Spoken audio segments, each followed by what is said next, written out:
The shields flickered again, and Elder Chitin Sage felt his heart sink deeper into despair. 3 months had passed since the Kresh warships had arrived in orbit above their peaceful colony on Kepler 442b. 3 months of constant bombardment, dwindling supplies, and prayers that went unanswered across the vast emptiness of space. He stood in the communications center, his 6 legs trembling with exhaustion. Around him, other Velans worked frantically at their stations, their chitinous exoskeletons dull from stress and lack of proper nutrition. The Velans had never been warriors. They were miners, terraformers, and farmers. Their entire civilization had been built on the principle of harmony with nature and peaceful coexistence with all living beings. That philosophy had served them well for thousands of years, until the Kresh Dominion had discovered their little colony.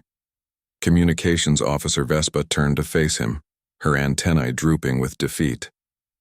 "Elder, I have sent distress signals to every known civilization in this sector. The assembled councils have acknowledged our transmission but declined to intervene. The Morvani Empire says we are too far from their territory. The Silicon Collective calculates that protecting us offers no strategic advantage." Chitin Sage clicked his mandibles in frustration. "And the others?" "Silent, Elder, all of them silent." Another explosion rocked the facility. Dust fell from the ceiling as the shield generators whined with the strain of deflecting yet another plasma barrage. The Kresh were patient predators. They did not need to destroy the colony. They simply needed to wait until the shields failed and the Velans were too weak to resist. Then they would descend, place collars around every Velan neck, and drag them off to labor camps across the Dominion.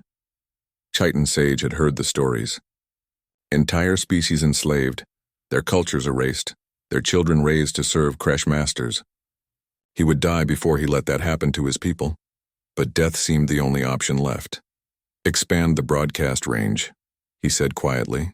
"Send the distress signal on every frequency we can generate. Someone, somewhere, must have the courage to help." Vespa hesitated. "Elder, if we use that much power, we will drain the emergency reserves.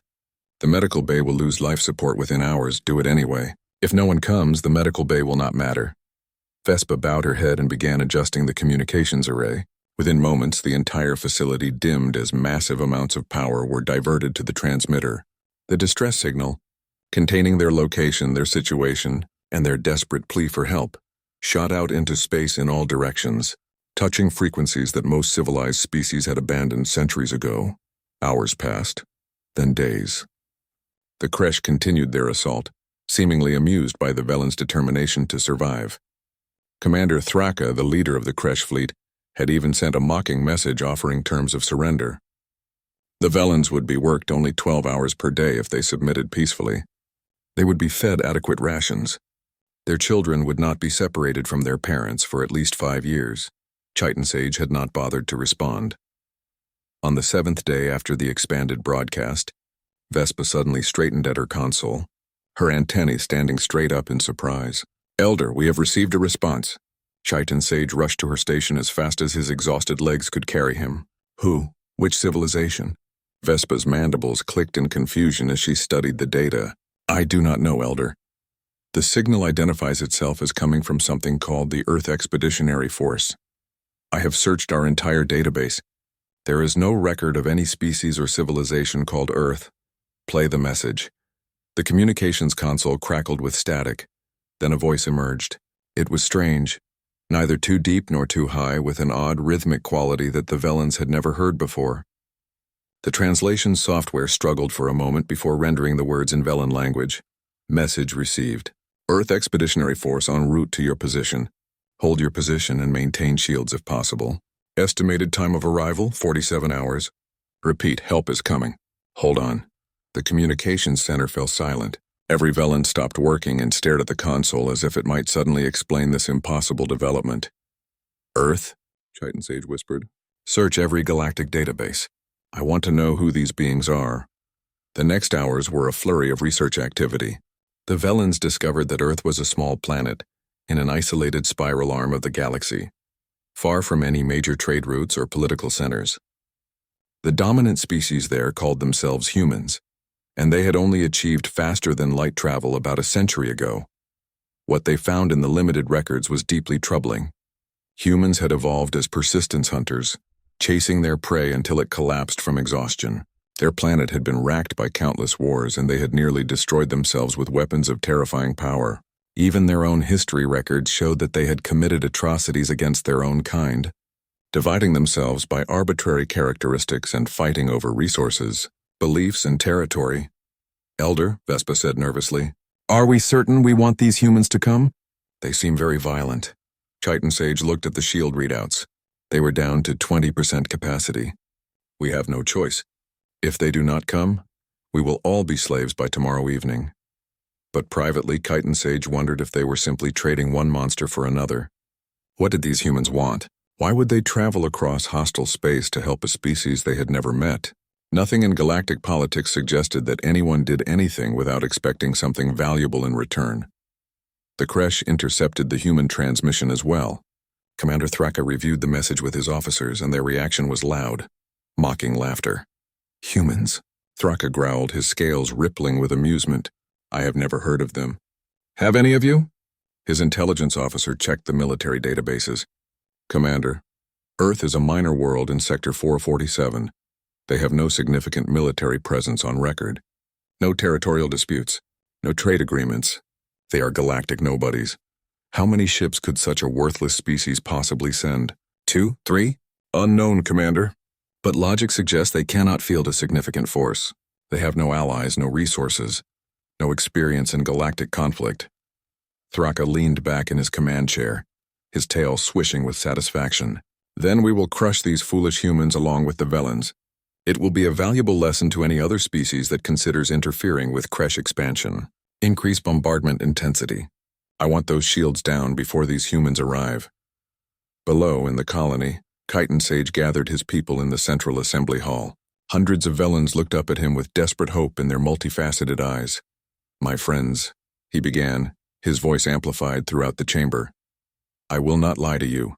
I do not know if the beings who answered our call are saviors or simply different predators. But they answered when no one else would. They are coming when the entire galaxy abandoned us. For that reason alone, I choose to hope." The Velans clicked their mandibles in agreement, the sound filling the hall like rain on metal. 47 hours, Chitin Sage continued. "We must survive for 47 more hours. Keep the shields active. Ration what remains, and pray to whatever forces govern this universe that we have not simply invited a different kind of doom." As the Velans dispersed to their duties, Chitin Sage returned to the communications center. He looked up through the transparent dome at the stars beyond, where Kresh warships circled like carrion birds. Somewhere out there, humans were coming. The question that haunted him was simple. Would they arrive as heroes or as something far worse? Commander Thraka stood on the bridge of his flagship, the Endless Hunger, watching the countdown timer with cold satisfaction. 36 hours remained until these mysterious humans were supposed to arrive. The Velan shields would fail long before then. His claws tapped rhythmically against the armrest of his command throne as he studied the bombardment patterns on the tactical display. The shields protecting the colony were flickering more frequently now, their energy signature weakening with each passing hour. Victory was inevitable, as it always was when the Kresh Dominion set their sights on prey. The bridge doors hissed open, and his intelligence officer approached with the quick, nervous steps of someone bearing potentially unwelcome news. "Commander, I have completed the full database search on these humans you requested, and Earth is located in what most civilizations consider the galactic backwater. The planet itself is unremarkable. Standard gravity, oxygen-nitrogen atmosphere, abundant water. The humans achieved faster-than-light capability approximately 80 years ago." Thraka snorted. 80 years? We have waste disposal units older than their space program. What kind of military could they possibly possess? That is the curious part, Commander. There are almost no records of human military activity in galactic space. No territorial conflicts, no trade disputes, no mercenary contracts. They appear to have remained completely isolated since achieving FTL travel. Isolated? Thraka's eyes narrowed. By choice or by rejection? Unknown, Commander. The few species that have encountered humans describe them as strange. They ask many questions but offer little about themselves. They trade rarely and refuse most diplomatic overtures. Thraka considered this. In his experience, species that isolated themselves did so for one of two reasons. They were either too weak to compete with galactic powers, or they were hiding something. Given that humans were traveling across hostile space to help strangers, weakness seemed unlikely. What of their biology? Their capabilities? The intelligence officer brought up a holographic display showing a human figure. Thraka studied it with growing confusion. The creature stood upright on only 2 legs, had no scales or natural armor, no claws worth mentioning, and appeared disturbingly fragile. They are carbon-based, warm-blooded, with internal skeletons. Their homeworld has high gravity by galactic standards, which has made them physically stronger than their appearance suggests. However, they lack natural weapons or defenses. Their skin is easily damaged. Then how have they survived as a species? Tool use, Commander. Advanced tool use. Humans apparently evolved as persistence hunters. They would chase prey for days until the animal collapsed from exhaustion, then kill it with weapons. Their biology allows them to run for extremely long periods without rest. Thraka laughed, a deep rumbling sound that echoed through the bridge. They are marathon runners, not warriors. How many ships are they sending to die for these worthless Velans? Unknown, Commander. However, given their limited galactic presence and recent spacefaring status, I estimate no more than 5 vessels, likely scout-class or light frigates. And we have 12 warships, including 3 heavy cruisers. Thraka's tail lashed with pleasure. This will be over quickly. When the humans arrive, destroy them immediately. Leave 1 ship crippled but intact. I want survivors to bring word back to Earth about what happens when primitive species interfere with the Kresh Dominion. Deep in the Velan colony, Elder Chitin Sage had made a disturbing discovery. One of his researchers had found an old data file from a trade consortium that had briefly dealt with humans 40 years ago. The file contained an observation that made his antenna twitch nervously. The humans, the file read, are unlike any species we have encountered. They form emotional attachments to beings outside their own kind. During negotiations, one of their diplomats stopped the proceedings to rescue a small mammal that had become trapped in the ventilation system. When asked why they would delay important business for a creature of no intelligence, the human seemed confused by the question. It was suffering, the human said, as if that explained everything. Chitin Sage read the passage 3 times. In his experience, species helped others for strategic gain, resource acquisition, or mutual defense pacts. The concept of helping simply because another being was suffering was alien to galactic politics. Either humans were naive fools who would soon be extinct, or they operated by principles that the galaxy had forgotten long ago.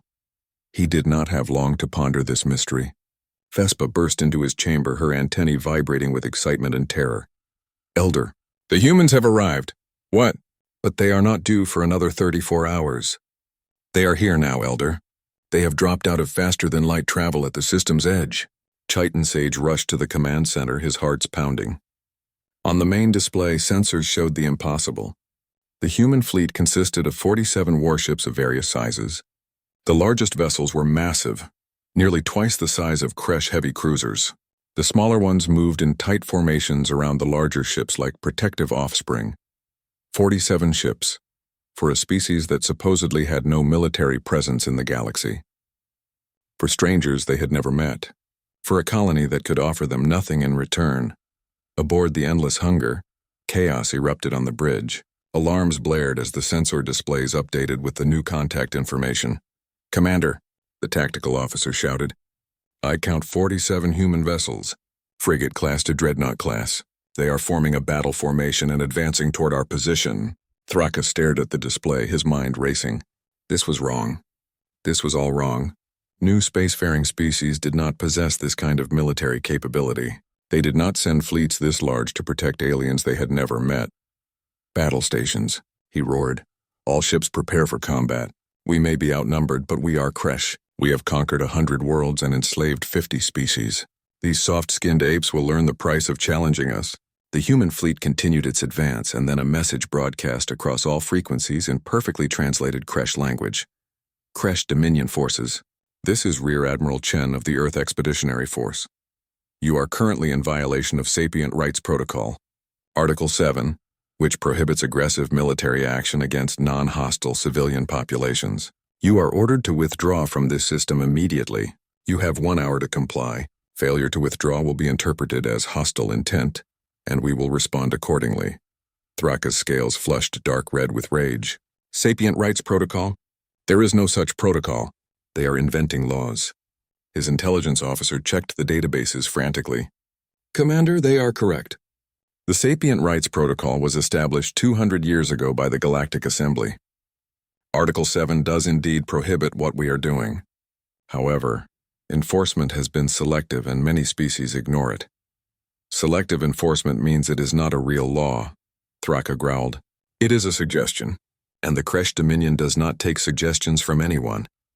He opened a channel to the human fleet, his voice dripping with contempt.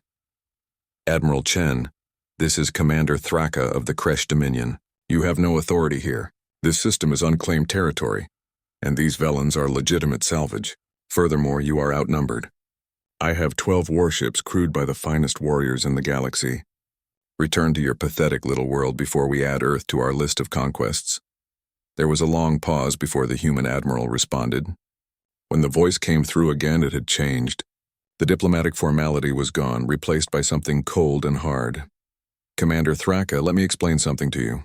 We traveled 9 days through hostile space to get here. We brought 47 warships, 16,000 Marines, and enough firepower to crack a moon. We did not come all this way to leave empty-handed. The Velans asked for help, and we are going to give it to them. Now you have 2 choices. You can leave peacefully, or you can leave in pieces. Either way, you are leaving. You have 1 hour to decide. The channel closed. Thraka stared at the display showing the human fleet in perfect battle formation. 47 ships. For strangers. Against all logic and self-interest, something ancient in his predator's brain whispered a warning. These humans were not naive fools. They were something far more dangerous. They were zealots who believed in principles more than profit. And zealots, history had taught him, were willing to die for their beliefs. Commander Thraka let the full hour pass, using every minute to position his fleet into the traditional Kresh battle formation. His 12 warships formed a wall between the humans and the planet below, their weapons charged and shields at maximum. The formation had served the Kresh for thousands of years. It was a demonstration of strength, unity, and unbreakable resolve. The humans did not respond in kind.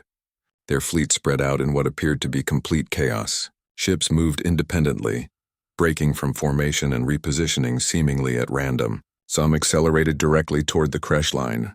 Others drifted sideways. A few even moved backward. What are they doing? Thraka demanded, staring at the tactical display. This is madness. They have no formation at all. His tactical officer shook his head in confusion. I cannot predict their movement patterns, Commander. They are not following any known combat doctrine. Then they are fools, Thraka snarled. All ships open fire. The Kresh fleet unleashed a devastating barrage of plasma torpedoes and particle beams, enough firepower to cripple any traditional battle line. The weapons streaked through space toward the human ships and missed. Almost all of them missed.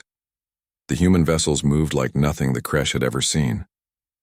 They did not attempt to tank damage with their shields in the traditional manner. Instead, they dodged, weaved, and spun through space with an agility that should have been impossible for ships of their size. Point defense systems shot down the few torpedoes that came close, and the particle beams splashed harmlessly against angled shields positioned at the last possible second. How are they moving like that? Thraka roared. Those are capital ships, not fighters. Before his tactical officer could answer, the human fleet returned fire. Kinetic rounds, electromagnetic railgun shots moving at a significant fraction of light speed, slammed into the Kresh shields. The Kresh had encountered kinetic weapons before and generally dismissed them as primitive. Shields were designed to disperse energy weapons, but they also worked against physical projectiles. What the Kresh had not anticipated was the sheer volume and velocity of human kinetic fire. Thousands of rounds poured from the human ships, overwhelming the shield generators through simple mathematics, where energy weapons delivered heat and radiation that shields could deflect. Kinetic rounds delivered pure momentum. Each impact pushed the Kresh ships backward, disrupting their formation and throwing off their targeting solutions. Then the human energy weapons joined the assault. Laser batteries, plasma cannons, and something the Kresh sensors could not immediately identify cut through the weakened shields and began carving into armor, shields failing on the crushing fang, an officer reported. The Blood Drinker has lost maneuvering thrusters. The Night Terror is reporting casualties. Thraka gripped his command throne hard enough to leave claw marks in the metal. This was impossible. His fleet should have been dominating these primitive newcomers. Instead, they were being torn apart by tactics that violated every rule of civilized warfare. The humans deployed attack craft, small one-pilot ships that swarmed around the larger Kresh vessels like insects. They moved independently, each pilot seemingly making their own decisions about targeting and movement. There was no coordination that the Kresh sensors could detect, yet they worked together with terrifying efficiency. One group of human attack craft focused their fire on the shield generators of the crushing fang until the shields collapsed entirely. The moment the shields failed, a human frigate accelerated directly toward the now vulnerable cruiser. "Commander," the tactical officer screamed. "The human frigate is on a collision course with the crushing fang." "They are not decelerating." Thraka watched in horror as the human frigate smashed into the Kresh cruiser at tremendous speed. The impact tore both ships apart in a brilliant explosion that lit up the darkness of space. "Did they just suicide?" Thraka whispered, his voice filled with disbelief. "Did they just deliberately destroy themselves to take out one of our ships?" "Sensors detect multiple escape pods ejecting from the human frigate before impact," the intelligence officer reported. "The crew evacuated seconds before collision. It was a calculated sacrifice of the ship, not the crew." "Who does that?" Thraka shouted. "Who throws away a perfectly functional warship?" The answer came from the human fleet. Another message broadcast across all channels. "This is Admiral Chen. Commander Thraka, you were warned. We are not playing by your rules. We are not fighting for glory or honor or territory. We are here to protect innocent people from predators like you. And we are very good at killing predators." The battle continued for another hour and 17 minutes. The Kresh fought with the desperation of beings who suddenly realized they had vastly miscalculated. But human tactics were unlike anything in the galactic military databases. They did not stand and trade fire like civilized species. They moved constantly, attacked from unexpected angles, and showed no concern for traditional combat honor. When a Kresh captain attempted to surrender his damaged ship, the humans accepted immediately and sent medical teams to help evacuate wounded Kresh crew members. When another Kresh captain tried to kamikaze his dying ship into a human dreadnought, the humans simply destroyed the bridge with a precise laser strike and boarded the vessel to save the crew in the lower decks. They fought like demons, but showed mercy, like saints. It was a combination that the Kresh psychology could not process. By the time Commander Thraka realized his fleet was doomed, only 3 Kresh ships remained functional. His flagship was crippled, drifting in space with main power offline and life support failing. The boarding pods attached to his hull with metallic clangs that echoed through the dying ship. Thraka drew his ceremonial blade and prepared to die fighting, as all Kresh commanders did when facing defeat. The human marines cut through the blast door with plasma torches and flooded into the bridge. Thraka charged at the first one through the door. His blade raised high. The human moved with shocking speed, deflecting the blade with an armored forearm and delivering a strike to Thraka's throat that left him gasping on the floor. The marine pointed a weapon at his head, then spoke in perfect Kresh language. "Stay down, Commander. We are not here to kill you unless you make us." Thraka stared up at the human through the clear faceplate of the combat helmet. The creature's face was strange, flat and soft-featured, but its eyes held an intensity that Thraka recognized. This was a predator just like him. "Why?" Thraka gasped. "Why did you come?" "What do the Velans have that is worth 47 warships?" The Marine tilted his head slightly. "They have nothing we want, Commander. They needed help. That was enough." Below, on the surface of Kepler 442b, Elder Chitin Sage watched the battle through the colony's sensors with a mixture of awe and terror. The humans had defeated a Kresh fleet in barely 2 hours, using tactics and technology that seemed impossible. And now, according to communications, human marines were landing at the colony entrance. Chitin Sage gathered his courage and went to meet them. The doors to the colony opened and he stepped out into the dim light of the setting sun. A dozen human figures in combat armor stood in a semicircle, their weapons lowered but ready. One of them stepped forward and removed her helmet. Chitin Sage saw a human face for the first time. The creature had dark skin, short dark hair, and eyes that seemed to hold both kindness and steel. "Elder Chitin Sage," the human asked in perfect Velan language. "I am Captain Maria Santos of the Earth Marine Corps. We received your distress call. I apologize for the delay. Are your people safe?" Chitin Sage felt his legs weaken. He had prepared for conquerors, for opportunists, for beings who would demand payment for their services. Instead, this human warrior stood before him and apologized for not arriving sooner. "You came," he whispered. "You actually came." Captain Santos smiled, and Chitin Sage saw something in that expression that made his heart ache. It was genuine warmth, completely without calculation or hidden agenda. "Of course we came, Elder. You asked for help." Behind Captain Santos, Chitin Sage could see more humans moving through the colony. Some wore combat armor, establishing a defensive perimeter. Others wore different uniforms with red symbols on them, and they were moving directly toward the medical bay. "What are those humans doing?" Chitin Sage asked nervously. "Medical team," Captain Santos explained. "They are here to treat your wounded. We brought supplies, food, and equipment to help repair your shields. My engineers are already looking at your power generators." "But why? What do you want in return?" Captain Santos looked confused by the question. "Want in return?" "Elder, you were under attack. You needed help. We do not charge people for doing the right thing." Chitin Sage stared at this strange creature from Earth, and for the first time in 3 months, he allowed himself to feel hope. Perhaps the galaxy was about to learn something it had forgotten long ago.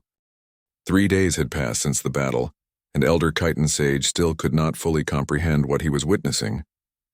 The human Marines had established a defensive perimeter around the colony, their weapons pointed at the stars in case more Kresh ships arrived. Human engineers worked alongside Velan technicians to repair the damaged shield generators. Human medical personnel moved through the colony's hospital, treating wounded Velans with equipment and medicines that were remarkably effective, despite being designed for a completely different biology. The humans had even brought food.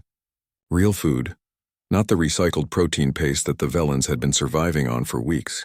The humans called it humanitarian aid, though the translation software struggled with the term.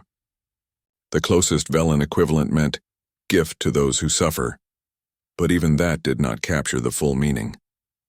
Chitin Sage found Captain Santos in the colony's central plaza, supervising the installation of a new atmospheric processor. The human captain was reviewing a holographic display with one of the Velan engineers, pointing out optimal placement for maximum efficiency. "Captain Santos," Chitin Sage called out. "May I speak with you privately?" "Of course, Elder."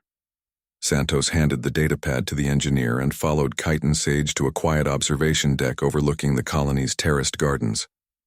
For a long moment, Chitin Sage simply stared out at the landscape his people had cultivated over decades. Then he turned to face the human. "I must ask you a question, Captain, and I need you to answer honestly. Why did you come? Please do not tell me again that we asked for help. Everyone in this galaxy knows that nobody helps strangers without expecting something in return.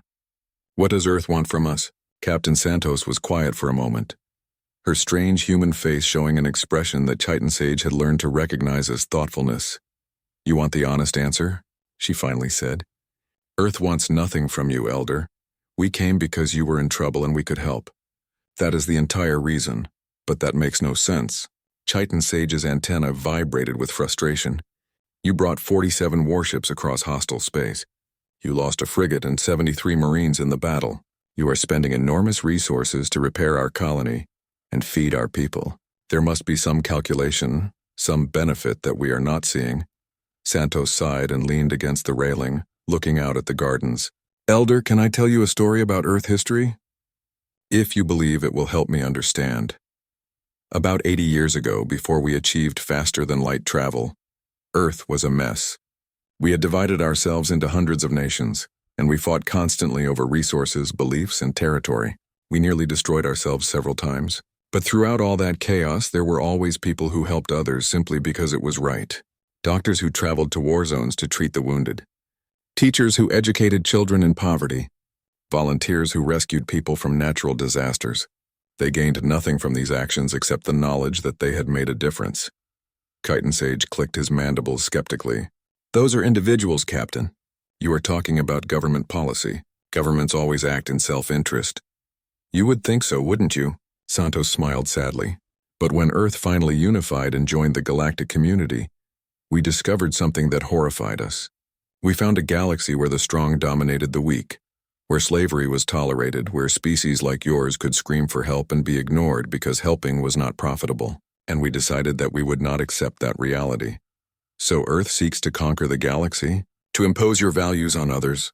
No, Elder. We seek to offer an alternative. We established the Sapient Rights Protocol 80 years ago, based on human moral philosophy. Most galactic civilizations signed it because it made them look civilized, but nobody actually enforced it. We decided to change that. When someone calls for help, we answer. When someone is being oppressed, we intervene. Not because it benefits Earth, but because it is the right thing to do. Chitin Sage felt his legs weaken, and he sat down on a nearby bench. Captain Santos, do you understand how insane that sounds to galactic ears? The entire structure of galactic civilization is built on mutual self-interest. Every treaty, every alliance, every trade agreement is calculated for maximum benefit. You are describing a philosophy that will bankrupt your species. Maybe, Santos agreed. But we would rather be bankrupt and moral than wealthy and complicit in evil.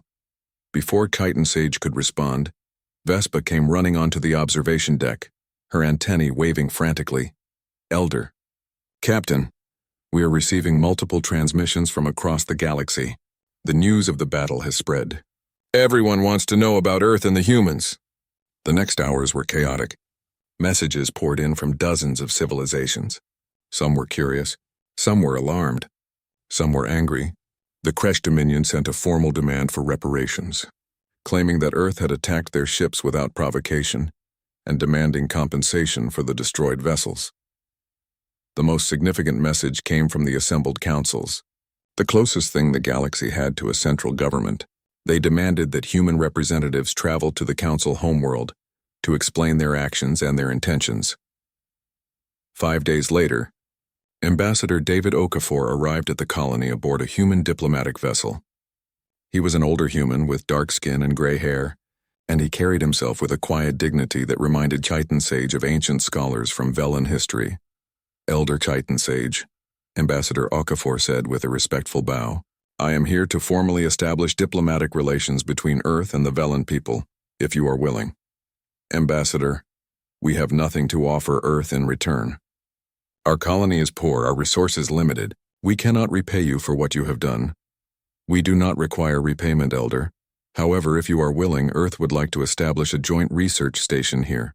Your terraforming technology is remarkable, and we believe we could learn much from your people. In exchange, we would provide defense and trade access to Earth's markets.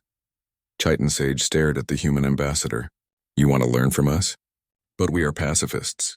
We have no military knowledge to share. Elder, Okafor said gently, Earth has plenty of military knowledge. What we lack is wisdom in living peacefully. Your people have mastered something we still struggle with. That is worth more to us than any weapon. The formal agreement was signed that evening. It was the first official alliance between Earth and another species, and the news spread across the galaxy like fire through dry grass. Other species began reaching out to Earth. Quietly at first, through secret channels and encrypted messages, small species, weak species, oppressed species that had been ignored by the major powers for centuries. They all asked the same question, would Earth help them too? And Earth's answer was always the same, yes. 2 weeks after the battle, Ambassador Okafor traveled to the assembled councils to face the judgment of the galactic powers. The council chamber was enormous, with representatives from 200 species seated in concentric circles around a central platform. Chancellor Vortis, a towering crystalline being from the Silicon Collective, spoke first. Ambassador Okafor, Earth has violated numerous protocols by intervening in the Kepler 442b situation. You attacked Kresh vessels without formal declaration of war. You provided military aid to a species with whom you had no formal alliance. You have destabilized regional power structures. What do you have to say for yourself? Okafor stood calmly on the platform, his hands clasped behind his back. When he spoke, his voice carried clearly through the vast chamber. Chancellor, Earth's position is simple. We will establish mutual defense pacts with any species that requests our protection. We will respond to distress calls from any sapient beings in danger. We will not tolerate slavery, genocide, or forced subjugation of civilian populations. These principles are non-negotiable.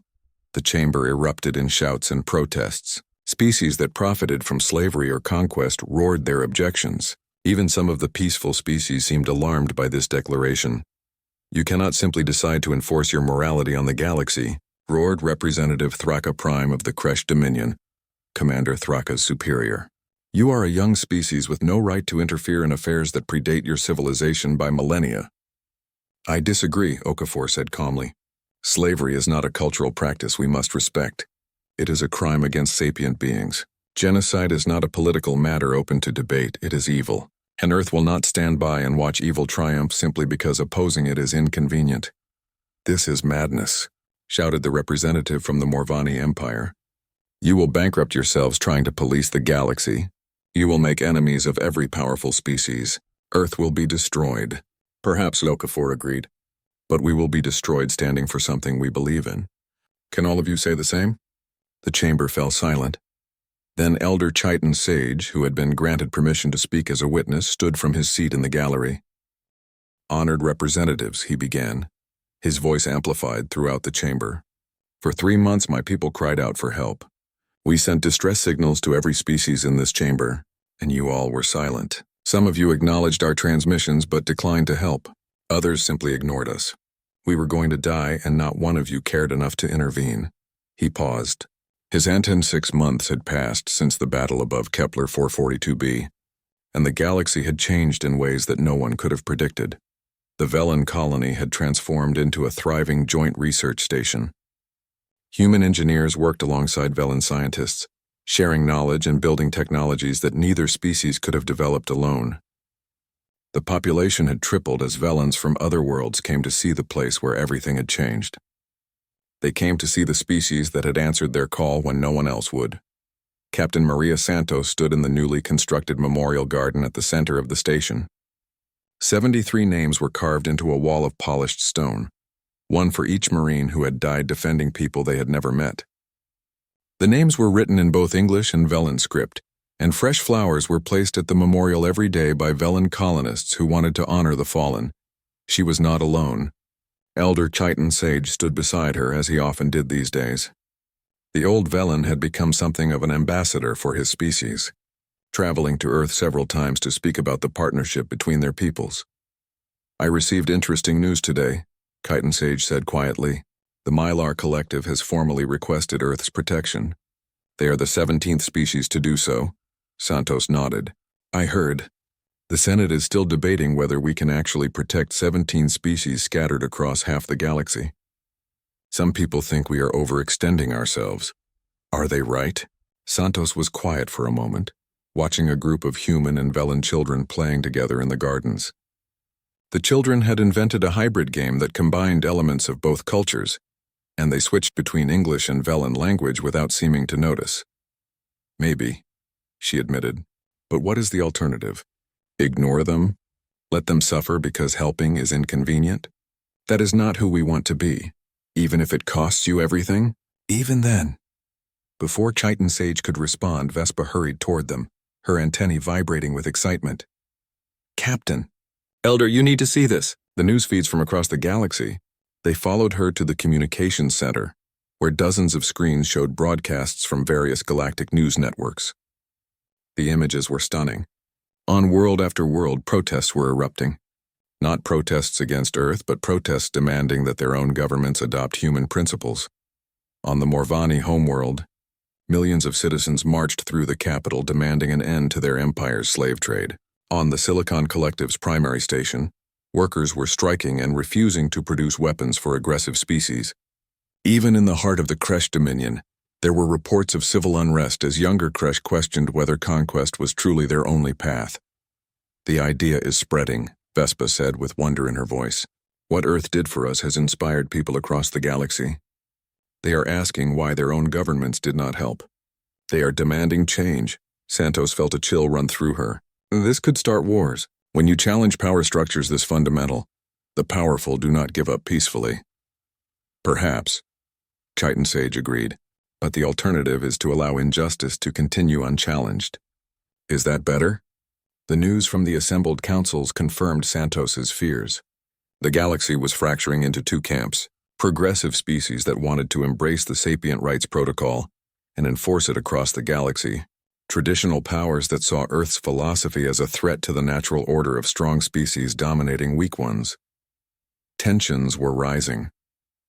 The Kresh Dominion had begun massing fleets along their borders. The Morvani Empire had recalled their ambassadors from Earth. War seemed inevitable. Then something unexpected happened. The Zilthani arrived. The Zilthani were an ancient species, one of the first to achieve faster-than-light travel millions of years ago. They had witnessed the rise and fall of countless civilizations, and they rarely involved themselves in galactic politics. Most species viewed them as observers, wise but detached from the concerns of younger races. When their massive world ship appeared in Earth's solar system, every human military vessel went to high alert. The Zilthani vessel was the size of a small moon, containing technology that humanity could barely comprehend. Ambassador Okafor was the one who received their delegation. The Zilthani representative was an ancient being that existed partially in multiple dimensions, appearing as a shifting pattern of light and geometry that hurt to look at directly. Ambassador Okafor, the Zilthani communicated directly into his mind, "We have watched humanity since you achieved faster-than-light capability. We have observed your species with great interest. We are honored by your attention," Okafor said carefully, unsure whether the Zilthani were here as friends or enemies. "We have seen countless species rise in this galaxy. Most follow the same pattern. They achieve technology, they seek resources, they dominate others when possible. They are dominated when they are weak. It is a cycle that has repeated for millions of years. We have long wondered if any species would break this cycle." The Zilthani's form shifted, colors rippling through patterns that Okafor somehow understood represented approval. "Humanity has broken the cycle. You have chosen compassion over profit. You have chosen principle over power. This is unprecedented in our observation of galactic history." "What does that mean for us?" Okafor asked. "It means we will support you. The Zilthani will not fight your wars for you, but we will provide knowledge, technology, and diplomatic support. We will tell the galaxy that Earth's path is worthy of protection, not because we agree with all your choices, but because evolution requires variation. You represent a new way of existing in the galaxy, and such novelty must be allowed to flourish or fail on its own merits." The news of Zilthani support changed everything. Species that had been preparing for war against Earth suddenly reconsidered. The Zilthani were beyond politics, beyond conflict. Their endorsement carried weight that no military force could match. Within weeks, more species began signing mutual defense pacts with Earth, not because they feared human military might, but because they wanted to be part of something different, something better. The Kresh Dominion did not surrender peacefully. Commander Thraka Prime, humiliated by his subordinates' defeat and enraged by Earth's philosophy, launched a massive assault on 3 human-protected worlds simultaneously. The battle was fierce and costly. Earth lost ships and personnel, but they held the line, and more importantly, Kresh civilians began questioning why they were dying to preserve the right to enslave others. Internal divisions within the Dominion grew until the government faced civil war from within. In the end, Thraka Prime was overthrown by his own people. The new Kresh government was not peaceful or benevolent, but they agreed to cease aggressive expansion and honor the Sapient Rights Protocol. It was not perfect, but it was progress. 1 year after the rescue at Kepler 442b, Elder Chiton Sage traveled to Earth for a formal ceremony. The human government was awarding the Velen Star of Hope to every human who had participated in the rescue operation. It was a medal created by the Velens themselves, crafted from crystal that had been grown in the gardens of the colony. Captain Santos stood in formation with thousands of other Marines, soldiers, and crew members in a vast plaza in front of Earth's Unity Hall. Human leaders and representatives from dozens of species watched as each person received their medal. When it was Santos's turn, Elder Chiton Sage himself placed the medal around her neck. The old Velen looked up at her with his multifaceted eyes, and she saw tears forming there. "Thank you," he said simply, "for answering, for coming, for showing the galaxy what we could be instead of what we have been." Santos looked down at the medal, a beautiful spiral of blue crystal that caught the light and fractured it into rainbows. Then she looked past Chiton Sage at the crowd. Humans and aliens stood together watching this ceremony. Children of a dozen species played in the plaza gardens. Representatives from species that had been enemies for centuries were talking peacefully about cooperation instead of conflict. It was not perfect. There were still wars, Still injustice, still species that clung to the old ways. But something fundamental had shifted in the galaxy. The idea that the strong had an obligation to protect the weak, that morality mattered more than profit, had taken root. And ideas once planted were impossible to completely destroy. That evening, Santos returned to the memorial garden on Kepler 442b through a long-range transport. She wanted to see the place where it all began one more time before shipping out to her next assignment. Earth was establishing a defense network across 17 systems now, and she had been chosen to command one of the new stations. She stood before the memorial wall, reading the names of the fallen in the soft light of the setting sun. 73 people who would never go home. 73 people who had died for strangers. But because of their sacrifice, thousands of beings across the galaxy were living free instead of in chains. Millions were living with hope,